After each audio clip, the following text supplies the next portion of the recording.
삼국지를 잘 모르는 분들도 제갈량이라는 이름은 한 번쯤 들어보셨을 겁니다. 머리가 아주 좋은 사람, 전략을 잘 짜는 사람, 그래서 천재라고 불리는 사람. 우리는 자연스럽게 그렇게 기억합니다. 그런데 여기서 한번 생각해 볼 필요가 있습니다. 정말 제갈량은 단순히 머리가 좋은 사람이었을까요? 아니면 그 이상의 무언가가 있었던 걸까요? 오늘은 이 이야기를 처음 듣는 분들도 이해할 수 있도록 천천히 이야기처럼 풀어보겠습니다. 이 이야기는 아주 조용한 곳에서 시작됩니다. 큰 도시도 아니고 사람들이 많이 모이는 곳도 아닙니다. 바람이 부는 들판, 그리고 작은 초가집. 그 안에서 한 사람이 살고 있었습니다. 세상과 거리를 두고 조용히 살아가던 사람, 그 사람이 바로 제갈량입니다. 그는 앞에 나서려 하지 않았고 권력을 쫓지도 않았습니다. 하지만 이미 많은 사람들은 알고 있었습니다. 이 사람이 단순한 인재가 아니라 판을 바꿀 수 있는 사람이라는 것을. 그리고 그를 찾아온 사람이 있습니다. 바로 유비입니다. 당시 유비는 아무것도 가진 것이 없는 상태였습니다. 영토도 없고 군사도 약했고 확실한 기반도 없었습니다. 말 그대로 아무것도 없는 상태였습니다. 하지만 한 가지는 있었습니다. 사람을 보는 눈입니다. 유비는 이 사람을 직접 찾아갑니다. 하지만 첫 번째 방문에서는 만나지 못합니다. 두 번째도 실패합니다. 보통은 여기서 포기합니다. 하지만 유비는 다시 찾아갑니다. 세 번째입니다. 이 장면이 바로 삼고초려입니다. 여기서 중요한 것은 단순한 끈기가 아닙니다. 이 사람이라면 반드시 함께해야 한다는 확신입니다. 제갈량은 이 모습을 보고 결정을 내립니다. 이 사람과 함께하겠다고. 그리고 이 만남 이후 삼국지의 흐름이 바뀌기 시작합니다. 제갈량은 유비에게 하나의 전략을 제시합니다.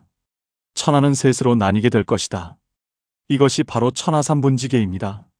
당시 상황에서는 거의 불가능해 보이는 이야기였습니다. 이미 강한 세력이 있었고 유비는 너무 약했기 때문입니다. 하지만 제갈량은 지금만 보지 않았습니다. 앞으로를 봤습니다. 이게 전략입니다. 현재를 버티기 위한 것이 아니라 미래를 설계하는 것. 그 결과 유비는 총나라를 세우게 됩니다. 여기까지는 많은 사람들이 알고 있는 이야기입니다. 하지만 진짜 중요한 부분은 그 다음입니다. 유비가 죽습니다. 이 순간부터 모든 것이 무너질 수 있는 상황이 됩니다. 하지만 제갈량은 떠나지 않습니다. 그는 남습니다. 그리고 모든 책임을 짊어집니다. 어린 황제를 대신해 나라를 이끌기 시작합니다. 여기서부터 제갈량은 단순한 전략가가 아니라 책임자가 됩니다. 그리고 그는 북벌을 시작합니다. 조조의 세력을 견제하기 위해 끊임없이 움직입니다. 하지만 결과는 쉽지 않았습니다. 성공보다 실패가 많았습니다.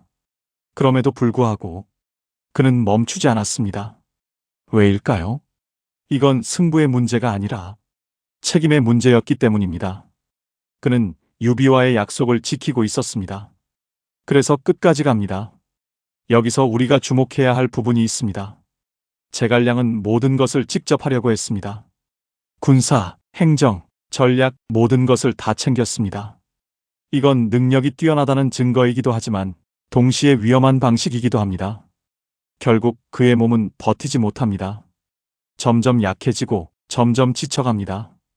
그리고 결국 전쟁터에서 생을 마감합니다. 몸이 무너질 때까지 책임을 다하다가 그렇게 생을 마칩니다. 이 장면이 왜 많은 사람들에게 강하게 남을까요? 완벽해서가 아닙니다. 끝까지 버텼기 때문입니다. 제갈량은 신이 아니라 사람이었습니다. 그래서 더 강하게 느껴집니다.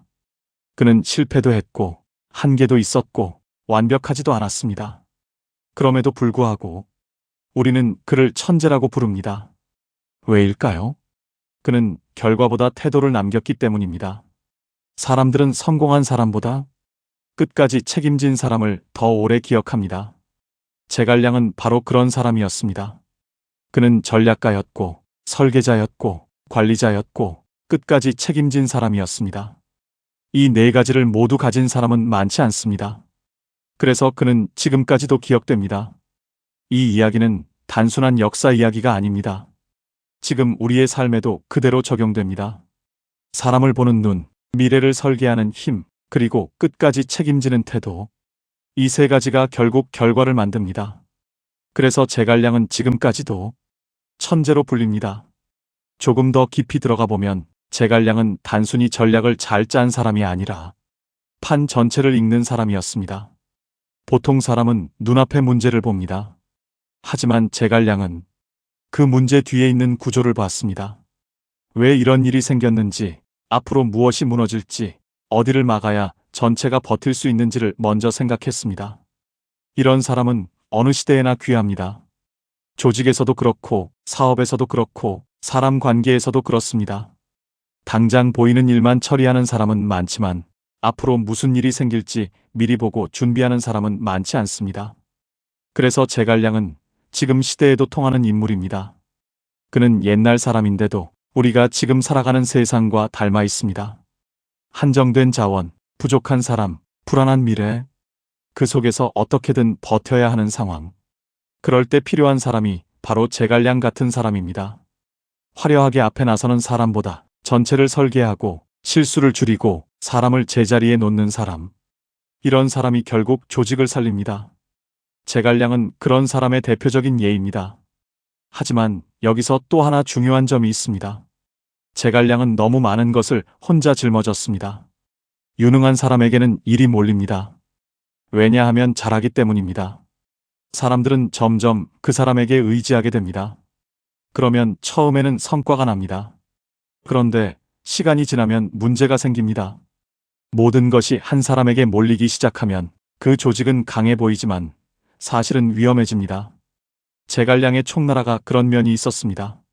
제갈량이 있을 때는 돌아갑니다. 그런데 제갈량이 사라지면 버티기 어려워집니다. 이건 아주 중요한 교훈입니다. 좋은 리더는 혼자 다 하는 사람이 아니라 자기 없이도 돌아가게 만드는 사람이어야 합니다. 이 점에서 제갈량은 위대하지만 동시에 한계도 분명히 보여줍니다. 그래서 더 인간적입니다. 완벽한 영웅은 멀게 느껴집니다. 하지만 장점과 약점이 함께 있는 사람은 오래 기억됩니다. 제갈량도 그렇습니다. 그는 누구보다 뛰어난 전략가였지만 누구보다 스스로를 소모한 사람이었습니다. 나라를 살리기 위해 움직였고 유비와의 약속을 지키기 위해 자신의 삶을 태웠습니다. 그래서 사람들은 그를 존경합니다. 단순히 머리가 좋아서가 아니라 끝까지 자기 역할을 놓지 않았기 때문입니다. 여기서 다른 인물들과 비교하면 더 잘 보입니다. 유비는 사람을 끌어당기는 힘이 있었습니다. 관우는 의리의 상징으로 기억됩니다. 장비는 뜨겁고 강렬한 사람입니다. 조조는 냉정하고 현실적인 인물입니다. 그런데 제갈량은 무엇으로 기억될까요? 바로 책임과 설계입니다. 이건 아주 무거운 능력입니다. 사람을 모으는 것도 중요하지만 모인 사람을 어디로 데려갈지 아는 건 더 어렵습니다. 싸움을 잘하는 것도 중요하지만 싸우지 않아도 버틸 구조를 만드는 건 더 어렵습니다. 제갈량은 바로 그 어려운 일을 해낸 사람입니다. 그래서 그는 단순한 천재가 아니라 큰 그림을 그리는 사람의 상징처럼 남았습니다. 그리고 이런 사람은 흔하지 않습니다. 사업도 마찬가지입니다. 처음에는 누구나 열심히 합니다. 하지만 시간이 지나면 차이가 납니다. 눈앞의 매출만 보는 사람과 브랜드의 미래를 설계하는 사람은 완전히 다릅니다. 제갈량은 후자에 가까운 사람입니다. 당장 오늘만 보는 사람이 아니라 3년 뒤, 5년 뒤를 보는 사람. 이런 사람은 단기적으로 답답해 보일 수 있습니다. 왜냐하면 속도가 느려 보일 때도 있기 때문입니다. 하지만 시간이 지나면 결과가 다르게 나옵니다. 이게 전략의 힘입니다. 제갈량은 빠르게 흥분해서 움직이는 인물이 아닙니다. 차분하게 보고 길게 보고 끝까지 갑니다. 그래서 겉으로는 조용해 보여도 실제로는 가장 무서운 사람일 수 있습니다. 왜냐하면 감정보다 방향을 먼저 보기 때문입니다. 삼국지에서 제갈량이 계속 회자되는 이유도 여기에 있습니다. 강해서가 아닙니다. 화려해서가 아닙니다. 오래 보는 사람이었기 때문입니다. 그리고 끝까지 책임지는 사람이었기 때문입니다. 사람들은 보통 눈에 띄는 사람을 먼저 기억합니다. 하지만 시간이 지나면 정말 남는 사람은 책임진 사람입니다. 제갈량이 바로 그런 인물입니다. 그래서 우리는 그를 단순히 천재라고 부르는 것만으로는 부족합니다. 그는 전략가였고, 설계자였고, 관리자였고, 책임자였습니다. 한 사람 안에 너무 많은 역할이 들어 있었습니다. 그 무게를 견디며 끝까지 갔다는 것, 그 자체가 이미 특별합니다. 그래서 제갈량은 실패해도 존경받고, 무너져도 기억되고, 끝이 슬퍼도 위대하게 남습니다. 이게 바로 제갈량이라는 이름의 힘입니다. 조금 더 쉽게 정리해보면 제갈량이 지금까지 천재로 불리는 이유는 미래를 설계하는 능력이 있었기 때문입니다. 없는 길을 만들어 현실로 바꾸는 실행력이 있었기 때문입니다. 유비가 죽은 뒤에도 나라를 끝까지 책임지는 태도가 있었기 때문입니다. 너무 많은 것을 짊어질 만큼 성실하고 헌신적인 사람이었기 때문입니다. 완벽하지 않았지만 그 불완전함까지 포함해 더 인간적으로 기억되기 때문입니다. 그래서 제갈량은 단순한 역사인물이 아닙니다. 지금도 살아있는 교훈입니다. 앞으로 어떤 사람과 함께할 것인가, 어떤 길을 선택할 것인가, 내가 맡은 일을 어디까지 책임질 것인가. 이 질문 앞에서 제갈량은 여전히 많은 생각을 하게 만듭니다.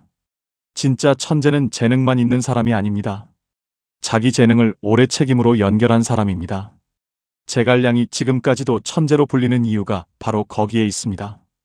다음 편에서는 왜 조조가 가장 강한 세력이 될 수 있었는지, 그리고 왜 많은 사람들이 그를 두려워하면서도 따랐는지 쉽게 풀어보겠습니다.